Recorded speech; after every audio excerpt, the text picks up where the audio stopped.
안녕하세요. 오늘은 진화와 인간 본성이라는 주제로 수업을 하도록 하겠습니다. 자, 우리가 사실은 인간이란 어떤 본성을 타고나느냐? 라는 식의 얘기를 많이 하죠. 인간은 원래 그래. 인간은 원래 그렇게 태어났어. 뭐 아니면 원래 인간은 뭐 이기적이라느니, 아니면 인간은 원래 이타적이라느니, 뭐 이런 식의 얘기들. 아니면 남자는 원래 이렇게 태어났고 여자는 이렇게 태어났어. 원래 그래. 자, 그런 식의 얘기들. 그게 이제 보통 인간 본성이라는 타이틀로 얘기되는 것들이죠.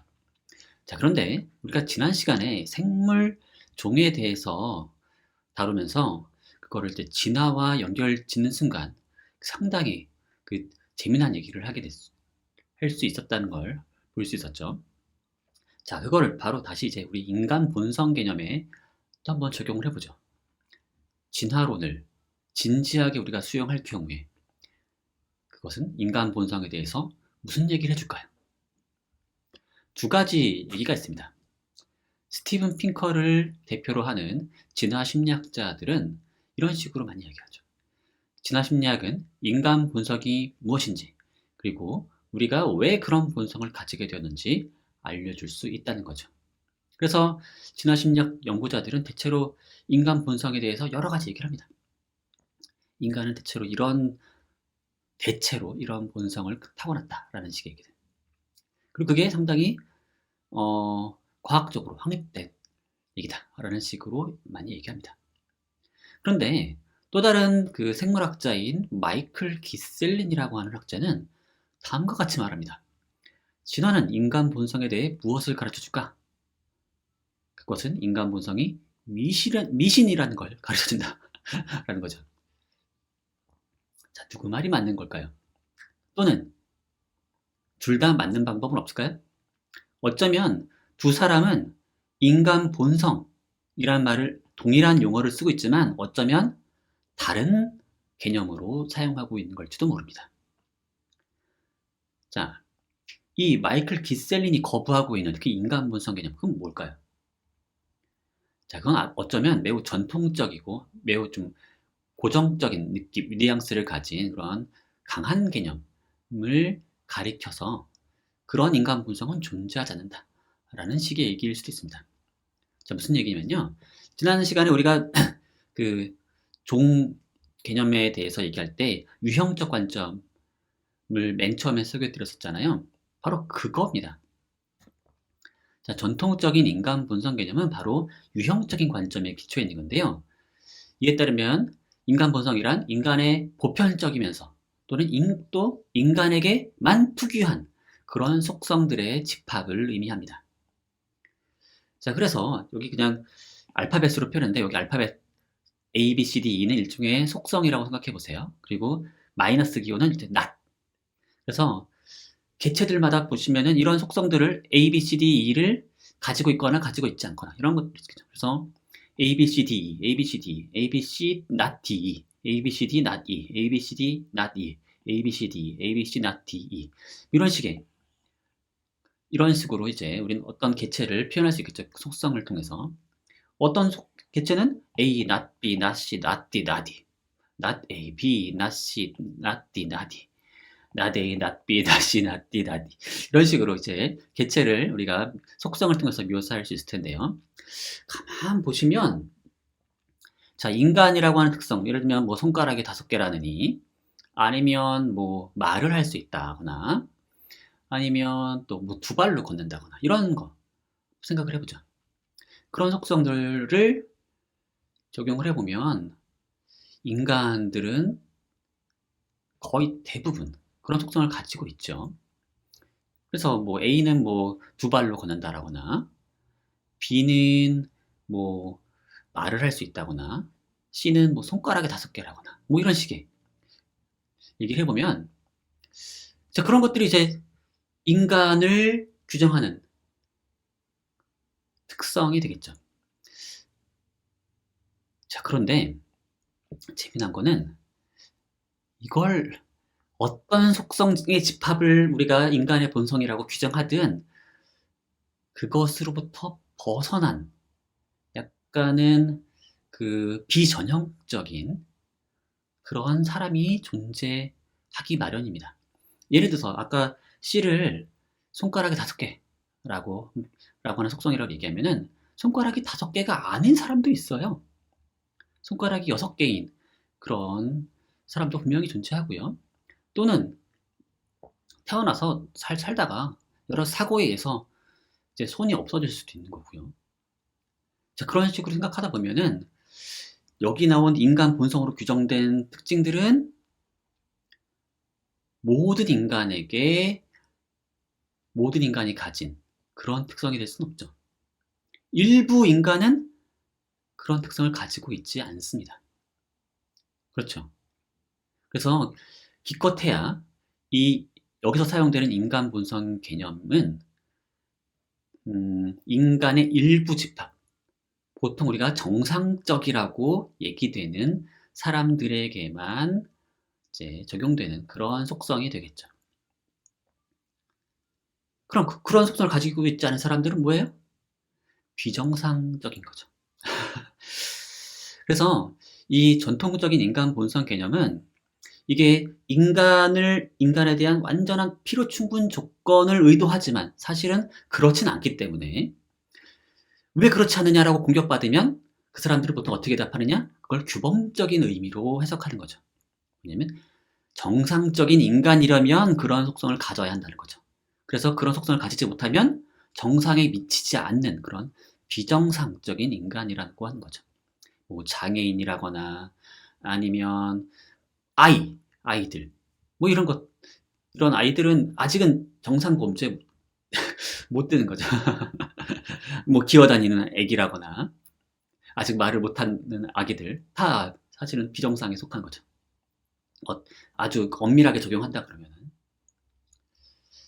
자, 그래서 이 전통적인 인간 본성 개념은 약간은 원래는 인간에 대한 어떤 필요 충분 조건으로 얘기를 하려는 듯 하지만 알고 보면 정상적인 인간이 갖추어야 할 조건으로서 약간 규범적인 의미를 담당하고, 그래서 우리가 올바른 인간이라면 아니면 괜찮은 인간이라면 아니면 정상적인 인간이라면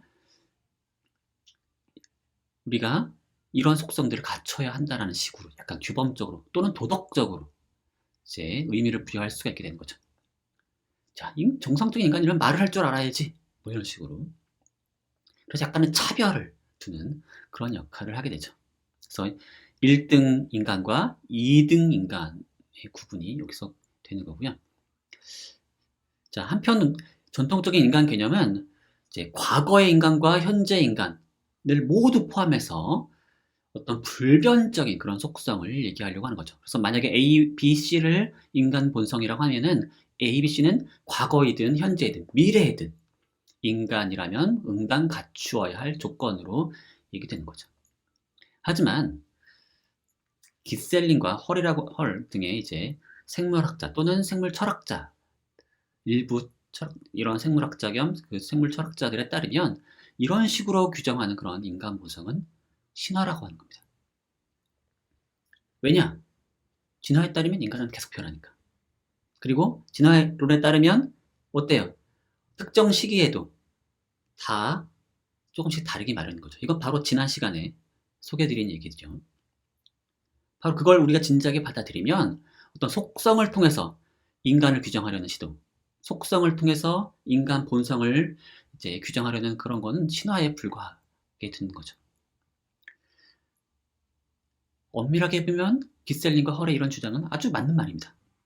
그래서 기셀린과 헐은 그렇기 때문에 인간 본성이란 말 자체가 없어져야 한다는 식으로 얘기하죠. 그건 다 신화다, 미신이다, 버려야 할 관념이다 라고 하는 거죠. 그러나 그걸 다 버려야 될까요? 인간 본성이란 말을 다 버려야 할까요? 다 쓸모없는 걸까요? 자, 생각해보세요.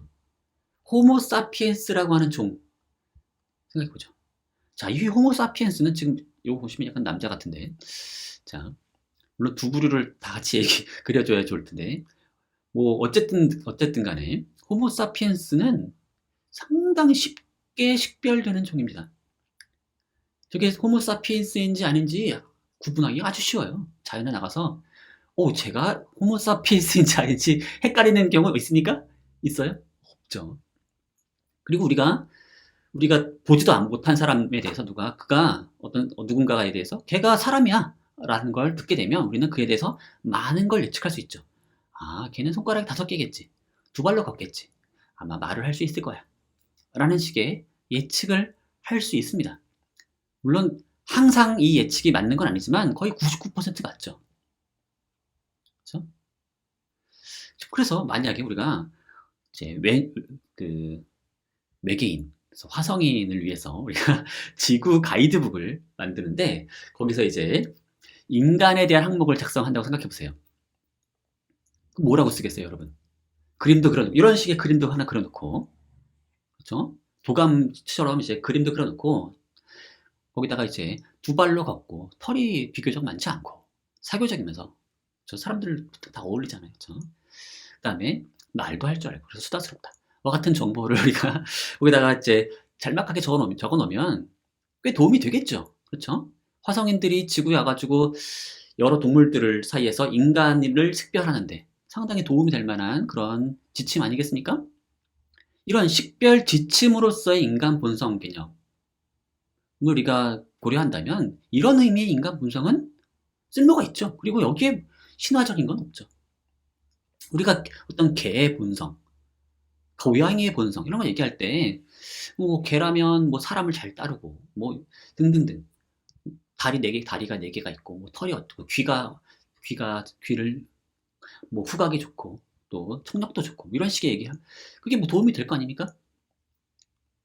그리고 짖을 때는 엉엉 하고 짖는다거나 이런 식의 얘기들이 도움이 되는 거 아니겠습니까? 물론 엉엉 하고 짖지 않는 애도 있죠. 다르게 짖는 애도 있겠죠. 하지만 도움이 되지 않겠어요?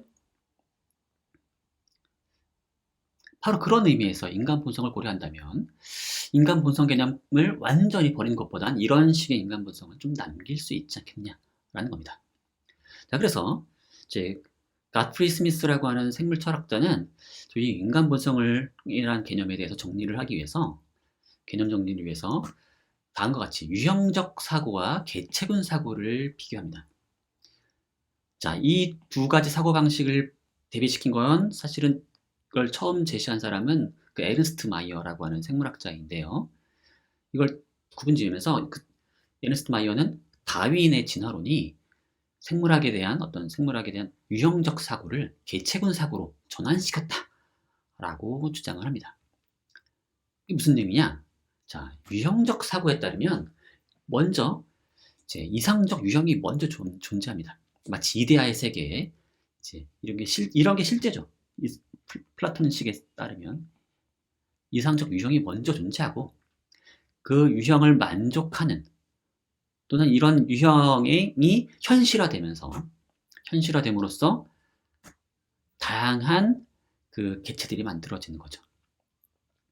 그래서 실제 세계에는 이 이상적 유형의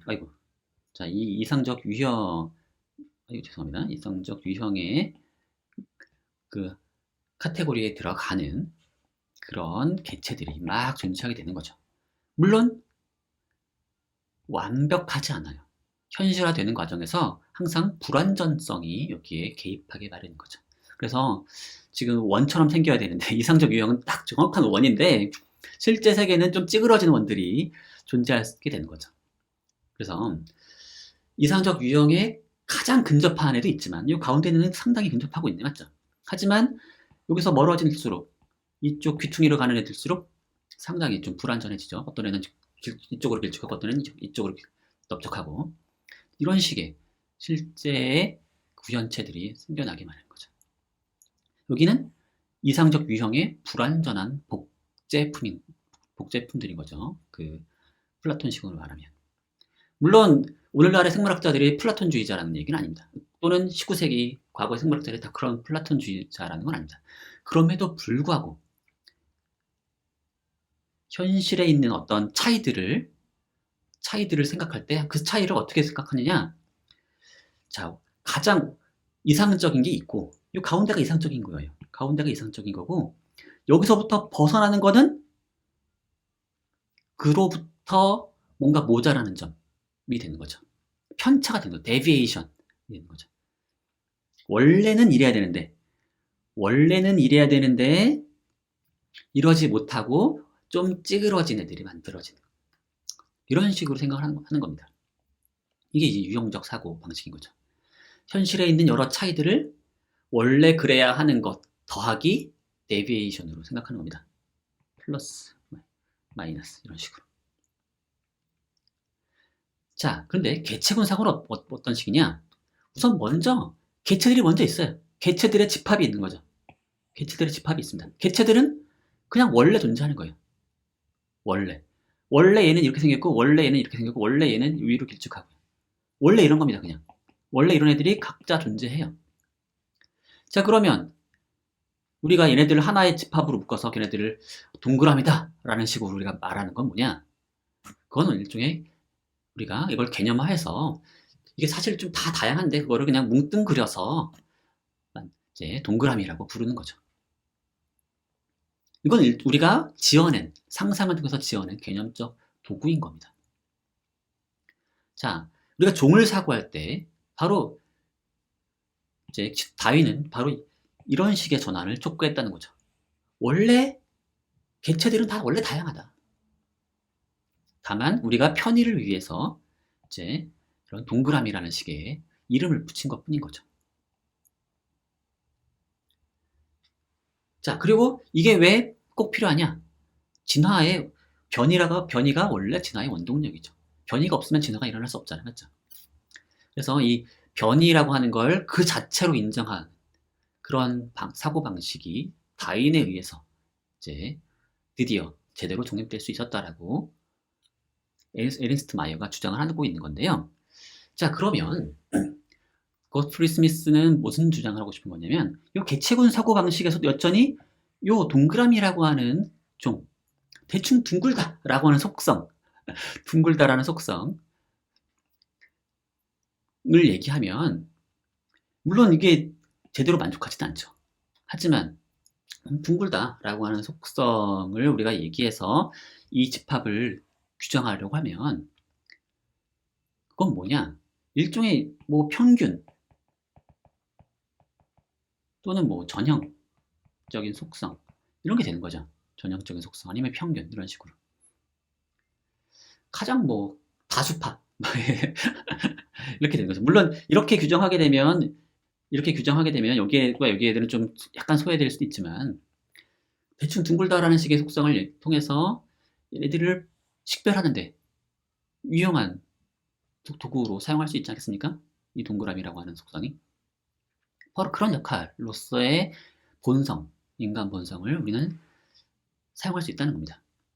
그래서 원래 이런 게 있었고 그로부터 불완전한 애들이 이렇게 만들어지는 방식이 아니라, 원래 이런 애들이 존재하지만 우리가 얘네들을 그냥 묶어서 사고하기 위해서 대충 뭉뚱그려서 뭔가를 하나 개념을 만들어내는데, 그게 뭐 유용하다면 쓸 수 있는 거 아니냐라고 하는 게 이제 거트리 스미스의 얘기인 거죠. 바로 우리 개체군 사고에서 허용하는 그런 인간 본성 개념을 우리가 받아들일 수 있다는 겁니다. 이런 식의 유형적 사고 방식에서의 인간 본성 대신에 개체군 사고에서 허용하고 하는 그런 인간 본성, 그건 이런 식의 개념적 도구로서의 인간 본성인 거죠.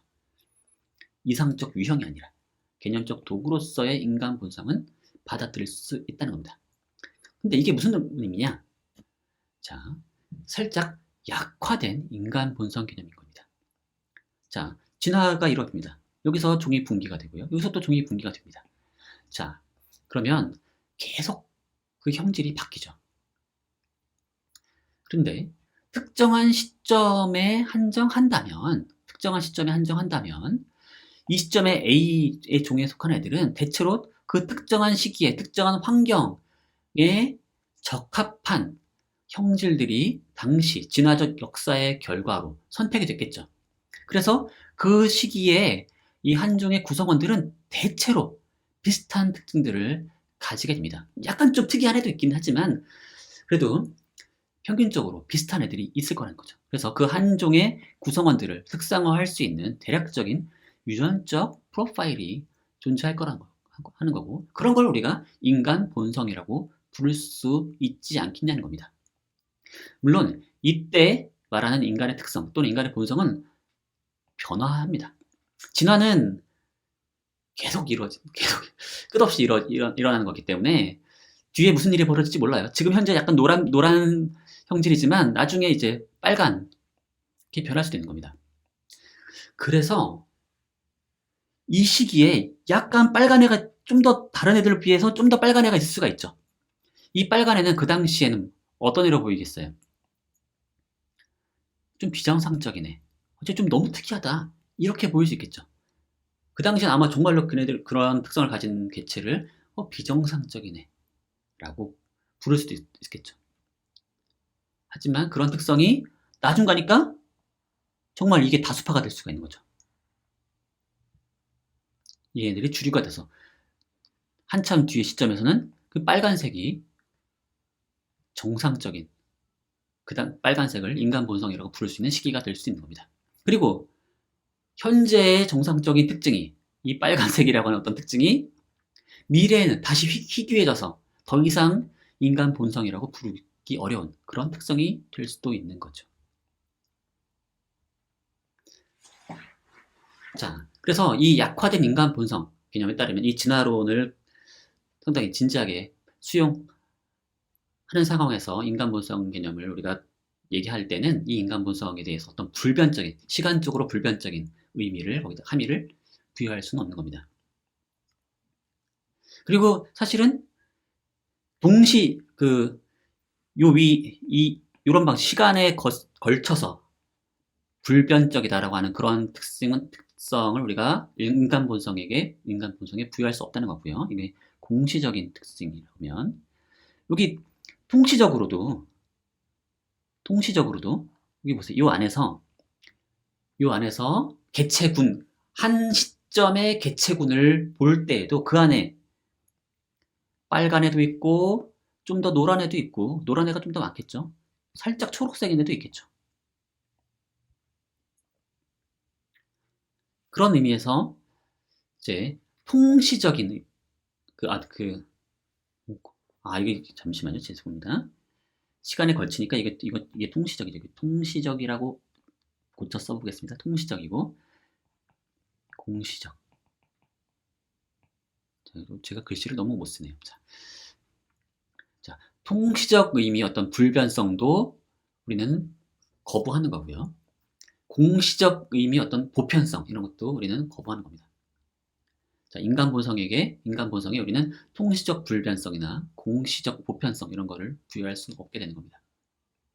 왜냐하면 끊임없이 변해야 되는 거고요. 그리고 그런 변화가 일어나기 위해서라도 한 시점 내에 개체군 내에 다양한 특성들이 존재할 수밖에 없는 겁니다. 자, 한편 이 인간 본성을 다루는 데 있어서 이런 식의 관점이 상당히 널리 회자되는 곤 하는데요. 뭐냐면 본성이라고 하는 건 좀 안정적이다. 변하지 않는다. 잘 변하지 않는다. 물론 변하긴 하지만 상대적으로 잘 변하지 않는다라거나 그래서 안정적인 어떤 본성이라고 하는 게 있고 한편은 우리가 태어나서 성장하는 과정에서 여러 가지 영향을 또 받죠. 그러니까 본성은 마치 유전자에 의해서 결정이 되고 어떤 생물학적으로 결정된 어떤 본성이 있고 그럼에도 불구하고 사회적인 어떤 양육 과정에 의해서 여러 가지 변화가 벌어질 수 있죠. 그래서 본성과 양육을 구분하고 둘을 약간 대립적으로 보는 경향들이 있습니다.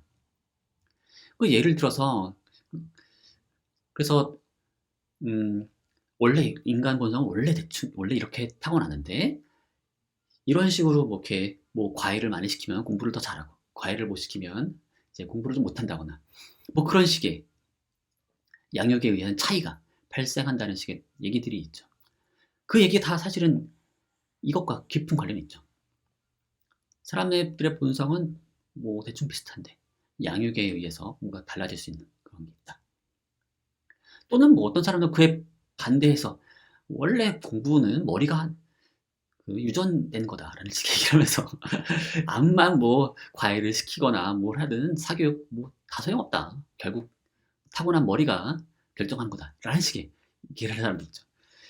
그래서 공부와 관련해서도 본성 대 양육 논쟁이 아주 사실은 꽤 있죠. 또는 뭐 성 역할과 관련해서도 전형적인 성 역할, 뭐 남자는 보통 이렇고 여자는 보통 이렇고 하는 식의 얘기에 대해서도 그게 원래 그런 건지 아니면 사회적 학습에 의한 결과인지 식의 논쟁이 있죠. 보통 우리 남자는 뭐 어떻다 그러죠? 글쎄요, 시간이 갑자기 자, 남자는 이렇고 여자는 이렇고 하는 어떤 여러 가지 그 특성들이 한편 어떤 사람들은 본성이 이거한 거라고 주장하는 반면에 어떤 사람들은 그게 양육에 의한 결과이기 때문에 우리가 양육 방식을 바꾸면 그 성 역할도 바뀔 수 있다는 식의 얘기를 하는 거죠. 그래서 바뀔 수 없다라고 주장하고 싶은 사람들은 본성이라고 주장하고 바뀔 수 있다라고 주장하는 사람들은 그 성 역할이 양육의 결과라고 주장하는 경향들이 있죠. 자, 이런 식의 논쟁들, 바로 이게 다 본성은 좀 더 안정적으로 보고 양육은 좀 더 가변적으로 보고 하는 그런 관점과 밀접하게 관련되어 있습니다. 자, 그런데 이런 식의 논쟁 이면에 있는 이런 가정이 얼마나 타당할까요? 사실 인간의 많은 전형적인 특성들은 특정한 양육 환경을 필요로 합니다. 그래서 인간 본성이라 불릴 만한 특성들은 생물학적인 조건과 함께 사회적인 조건에 의해서 이 꼭 필요해. 이거에 의해서 발현되기 때문에 본성에 의한 특성과 양육에 의한 특성을 명쾌하게 구분하기는 어렵습니다. 예를 들어서 우리가 이족 보행을 한다거나 언어를 능력을 가지고 있다거나 이거 분명히 인간 본성이죠. 그렇죠? 인간들 다 이거 거의 다 가지고 있습니다. 물론 못 가지는 사람도 분명히 있지만 대체로 아까 방금 전 이런 약화된 의미에서 분명히 이족 보행이나 언어 능력을 인간 본성이라고 부를 수 있을 거예요. 근데 그럼에도 불구하고 이게 생물학적으로 주어진 거라서 가만 놔두면 무조건 나오는 거냐? 그런 건 아니죠. 우리가 두 발로 걸으려면 연습을 엄청나게 해야 합니다. 그렇죠? 가만 놔둔다고 알아서 걷는 거 아니에요. 부모가 이렇게 계속 이렇게 걸음마 연습을 시켜줘야 되죠. 말도 마찬가지죠. 뭐 또 늑대들이 사는 그런 마을, 늑대가 이 아이를 키운다 그러면 걔가 말을 할 수 있겠습니까? 자, 이런 식의 아이디어 생각해 보시면 인간 본성이라고 불릴 만한 특징들, 아주 전형적인 인간의 특징조차도 사실은 사회적인 조건에서 이루어지는 교육 없이는 발현되기가 어려운 거죠. 그러면 이 언어 능력이 그러면 본성의 결과인가요? 양육의 결과인가요? 상당히 골치 아파지는 거죠. 자, 이걸 같이 생각하게 되면은 이게 본성 대 양육식의 논쟁에 대해서 좀 더 다른 시각으로 볼 수 있을 겁니다. 거의 인간이 가진 특성들이 대체로 이래요. 그렇죠? 왜냐면 인간 약간 좀 특이한 동물이에요. 맞죠? 인간이 상당히 특이한 동물이어서 양육 기간이 엄청 깁니다. 20년 동안 사실 배우는 거 아닙니까? 20년 가까이 거의 어른 취급 못 받고서 계속 이제 이래라 저래라 이제 간섭을 받으면서 이제 성장을 하죠. 심지어 여러분들 뭐 대학 들어와서도 계속 교육받고 있잖아요.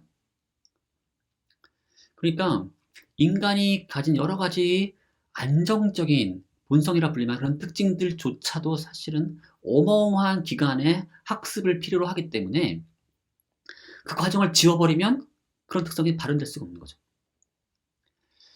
그래서 어떤 의미에서 인간의 경우에 양육 과정 자체가 물론 이것보다 잠깐 가변적인 측면이 있어 보이지만 상당 부분은 매우 반복적으로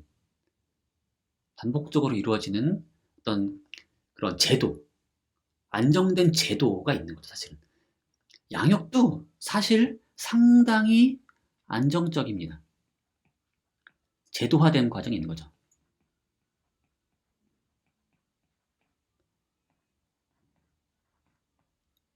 이런 제도화된 과정, 어떤 의미에서 그 문화적이라고 불릴 만한 또는 문화적이거나 사회적이라고 불릴 만한 그런 요소들이 인간 본성에 매우 중요한 역할을 한다는 겁니다. 특히 우리 인간의 경우에는 그렇다는 거죠. 그래서 이것 때문에 훨씬 더 좀 여기가 복잡해지는 측면이 있습니다. 자, 그래서 어떤 특성이 양육 환경에 따라 바뀔 수 있는지는 사실 좀 케이스 바이 케이스가 되죠. 실제로 어떤 특성은 양육 환경을 암만 바꿔도 잘 안 바뀌는 경우들이 있습니다. 그래서 그런 건 정말로 어떤 안정적인 어떤 생물학적인 원인에 의해서 내적인 원인에 의해서 기가 딱 고정되어 있는 것처럼 보이는 경우들이 있어요. 예를 들면 뭐 웬만한 나라에 가더라도 다들 다 웬만한 나라 또 심지어 어떤 부족에 가더라도 다 말을 할 줄 압니다. 맞죠?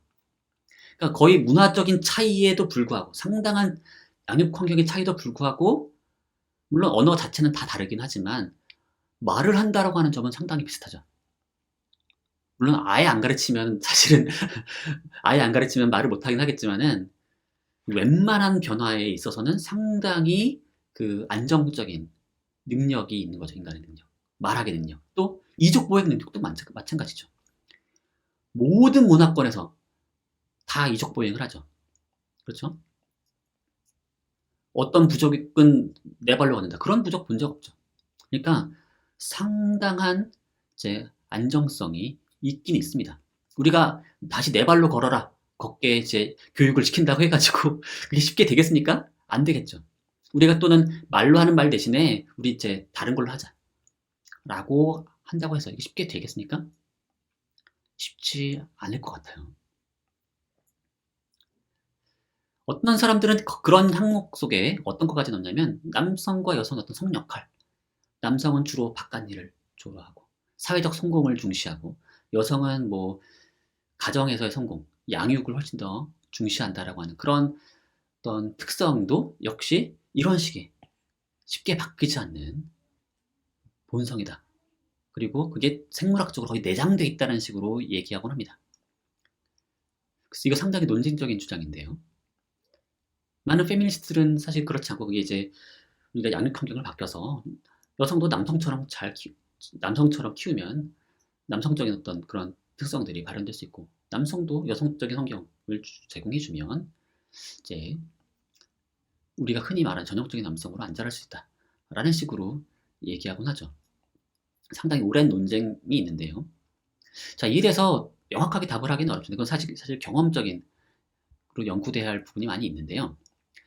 그럼에도 불구하고 많은 생물학자들이 공유하고 있는 그 얘기는 뭐냐면 그런 특성을 담당하는 유전자를 콕 집어서 말하는 게 상당히 어렵다는 겁니다.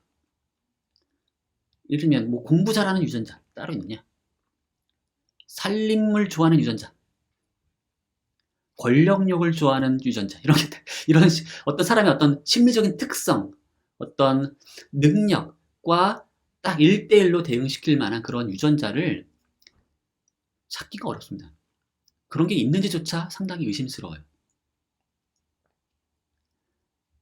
그렇다는 건 사실 이게 왜냐면 우리가 어떤 생물학적인 어떤 유전자, 어떤 청사진처럼 간주된 그런 유전자와 마지막에 발현된 어떤 인간의 어떤 특성 사이에 너무 긴 간극이 있는 거죠.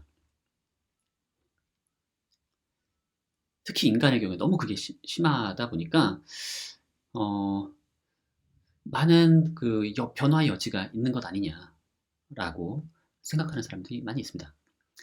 어쩌면 우리가 이제 성 역할을 바꾸려고 하는 그런 중립적으로 키우려고 하는 시도들이 많이 있지만 완벽히 성공한 케이스는 그렇게 많지 않습니다, 사실은.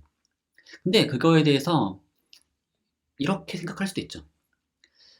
여전히 우리가 양육 환경을 변화시키는 시도가 불완전했다라거나 아니면 우리의 특성을 바꿀 수 있는 양육 환경에 대한 지식을 우리가 아직 몰라서일 수도 있는 거죠. 우리가 그동안 제공받았던 환경, 에서는 대체로 우리가 그런 가지고 있는 어떤 유전자에서는 우리가 알고 있는 여러 특성들이 쉽게 발현되고 있는데, 이걸 바꾼다라고 하는 게 불가능한 게 아니라 이걸 양육 환경을 이런 식으로 살짝 바꾸면 되는데 그 지렛대를 모르는 거죠. 그럴 수도 있다는 겁니다. 그래서 사회 시스템의 변화에 의해서 인간의 전형적 특성이 바뀔 가능성이 분명히 존재하는 겁니다. 그래서 우리가 어떤 특성이 양육 환경에 따라서 쉽게 변하지 않는 매우 안정적이다 라고 하는 주장과, 그리고 그것이 생물학적인 어떤 원인을 가진다라고 하는 그것에도 불구하고 그걸 받아들인다 하더라도 그것이 바뀔 수 없다라고 하는 그런 결론을 함축하고 있지는 않는 거죠. 왜냐면 우리는 워낙에 그 거대한 양육 환경이 있고, 사실 그 양육 환경 자체를 인간이 또 만들었기 때문에 인간이 그걸 변화시킬 수 있잖아요. 제도를 바꿀 수 있고, 교육 방식을 바꿀 수 있고, 학교를 바꿀 수 있고, 부모의 어떤 양육 방식도 바꿀 수 있고, 사실 바꿀 수 있는 게 매우 많다 보니까, 물론 어떤 방식들은 많은 실패를 겪을 수도 있지만, 우리가 만약에 정교한 지식을 얻게 된다면 우리가 원하는 방식으로 특성을 바꿀 가능성도 열려 있는 거죠. 자, 마지막으로 도덕과 연결시켜서 생각해 볼 수가 있는데요. 인간의 본성으로부터 도덕을 도출하려고 하는 사람들이 꽤 있습니다. 인간 본성은 이러니까 그렇게 살아야 한다 라거나 그렇죠? 자연을 따르라 라는 식의 얘기처럼, 인간 본성이 이러이러하다면 우리는 그러그러하게 살아야 한다, 이 식의 관점이 사실 널리 이제 횡행하는데요. 이 진화론적인 본성, 인간 본성 개념은 그런 식의 함의를 가지고 있지 않습니다. 진화론적인 그 이론 틀 내에서 인간 본성이란, 어떤 특성이 인간 본성이다 라고 말을 하는 건 무슨 뜻이냐, 그 특성이 과거의 환경에서 생존과 번식의 성공에 기여했기 때문에 그 특성이 보존되었다라는 뜻일 뿐입니다. 저기 보시면 좀 더 거뭇거뭇한 애들이 선택이 됐어요. 자, 그러면 이 시점에서 우리는 좀 진한 회색이라고 하는 특성을 이 종의 본성이라고 말할 수 있을 겁니다. 자, 그거는 이 까맣다라고 하는, 좀 진한 색을 가졌다라고 하는 진한 색이라는 특성이 얘네들이 그동안 살아왔던 환경에서 살아남는데 도움이 됐다는 거죠. 어쩌면 그 환경 자체가 좀 거뭇거뭇해가지고 보호색이 되었을 가능성이 있겠죠. 그래서 그게 좀 더 진한 색을 가지는 게 도움이 되어서 바로 그런 특성을 가진 애들이 많이 살아남아서 그런 특성이 됨으로써 현재 그런 애들이 다수가 됐다라는 뜻일 뿐인 거죠. 그래서 어떤 습관이나 특성, 이런 까맣다는 특성이 진화론적인 어떤 본성이라 하더라도 그 특성에 대해서 비판할 수 있죠. 그 특성에 어떤 문제가 있다. 그 특성을 우리가 계속 유지하는 게 바람직하지 않다라고 비판할 수 있는 겁니다. 그러니까 그 특성이 우리에게 다수라고 해가지고, 그리고 그동안 우리에게 생존에 도움이 됐다고 해서 그 특성을 우리가 계속 가져야 한다라고 말할 필요는 없는 거죠. 그 특성을 우리가 버릴 수도 있는 거죠. 그래서 그 특성에 여러 가지 문제점이 있고, 우리를 뭐 괴롭힌다거나 식으로 이제 비판할 수도 있고, 그 특성을 변화시키기 위해서 노력할 수도 있는 거죠. 이런 게 금지되어 있는 게 아닌 거죠. 우리가 앞으로 좀 더 하얘지자 라는 식으로 이제 노력할 수 있는 거죠. 또는 심지어 이 시기에 환경이 또 바뀌었을 수도 있잖아요. 그렇죠? 옛날에는 까만 게 유리했지만 이 시기엔 좀 더 하얀 게 유리해질 수도 있는 거죠. 환경이 항상 자연 선택이라고 하는 건 환경의 상대적인 거니까요. 따라서 이 진화론적인 인간 본성 개념은 도덕적 함의를 가지지 않습니다. 지금 현재 자연 선택에 의해서 이런 특성이 이제 다수파가 됐다, 다수가 됐다, 이런 특성을 거의 대부분 가지게 되었다라고 해서 앞으로도 계속 그래야 한다라는 식의 규범적인 함의, 도덕적인 함의를 우리가 그로부터 도출할 수는 없다는 거죠. 우리가 원한다면, 그리고 심지어 인간이라고 하는 건, 환경이라고 하는 게, 인간의 서식 환경은 인간 스스로가 만들어낸 경우가 엄청나게 많죠. 그렇다 보니까 우리가 환경을, 앞에서 방금 이전 슬라이드에서 얘기한 것처럼 우리가 환경을 변화시킴으로써 다시 그에 적합한 새로운 인간 본성을 유도할 수도 있는 거 아니겠냐. 사실 많은 사회주의자들이 그런 이상을 가지곤 했죠. 물론 그게 전혀 쉽다는 얘기는 아닙니다.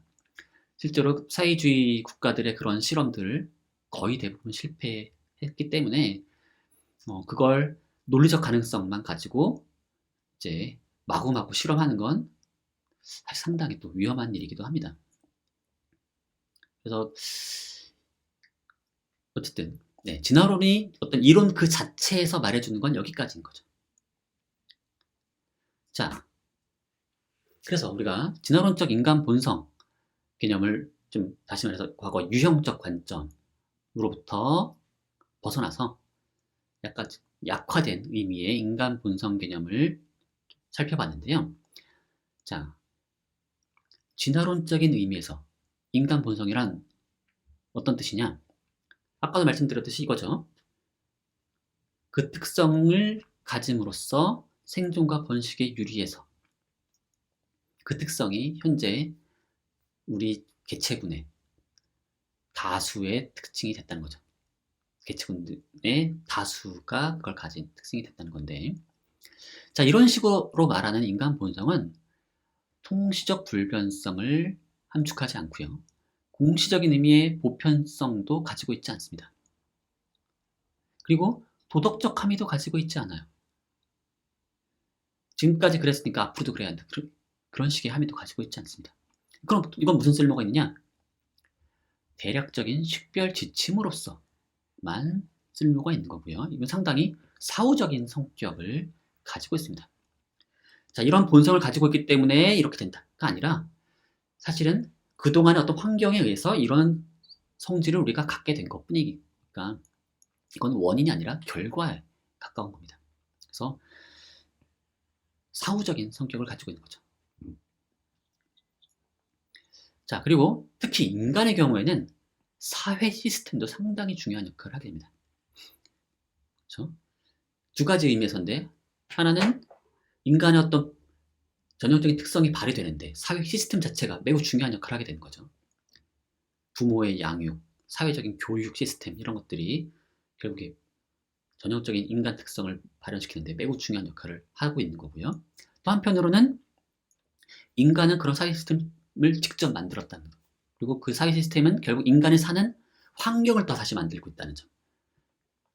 바로 그 점에서 인간의 경우에 이 사회 시스템이 너무나 중요한 역할을 하고 있기 때문에 이제 어떤 의미에서는 상당히 능동적인 의미에서 우리가 인간 본성을 스스로 바꿀 수 있는 듯한 그런 뉘앙스도 가지고 있는 거죠. 물론 그게 쉽다는 얘기 아닙니다. 많은 실패 사례가 있어요. 함부로 하면 안 됩니다. 자,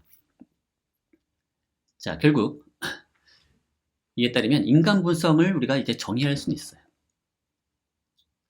인간 본성 개념을 우리가 계속 유지할 수 있습니다. 하지만 인간이 보편적으로 따르고 있거나 따라야만 하는 그런 의미의 인간 본성은 존재하지 않는다는 거죠.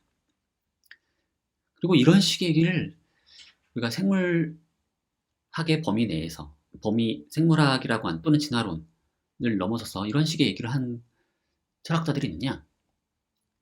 비슷한 얘기를 한 사람들이 있습니다. 바로 실존주의자들이죠. 20세기 실존주의자들. 예를 들면 뭐 사르트르 같은 사람들. 그래서 그 사람들 무슨 얘기를 했냐? 존재가 본질에 앞선다 라는 식의 얘기인 거죠. 바로 다음과 같이 말하죠. 존재가 본질에 앞선다. 이게 무슨 뜻이냐? 이에 따르면 인간은 일단 먼저 존재하고, 우리 딱 그 앞에서 봤던 그 개체군 사고 그 방식이죠.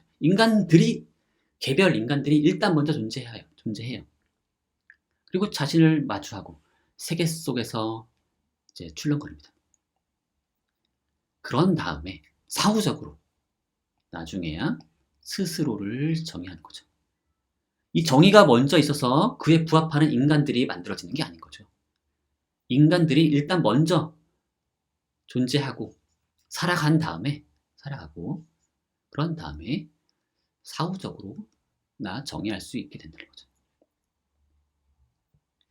따라서 인간이라면 응당 이렇게 살아야 한다라느니 그런 식의 인간의 본질 같은 건 존재하지 않는 겁니다. 따라서 그러면 인간은 어떻게 살아야 되냐? 실존주의자인 사르트르가 말하는 건 바로 이거죠. 인간은 어떻게 살아야 되느냐? 자신이 결정한 바에 따라서 살아야 한다는 것 뿐인 겁니다. 그게 다라는 거죠. 인간 본성이 먼저 있고 규정되어 있고 그에 기초해서 그걸 따라야 한다는 식의 얘기는 다 헛소리인 거죠.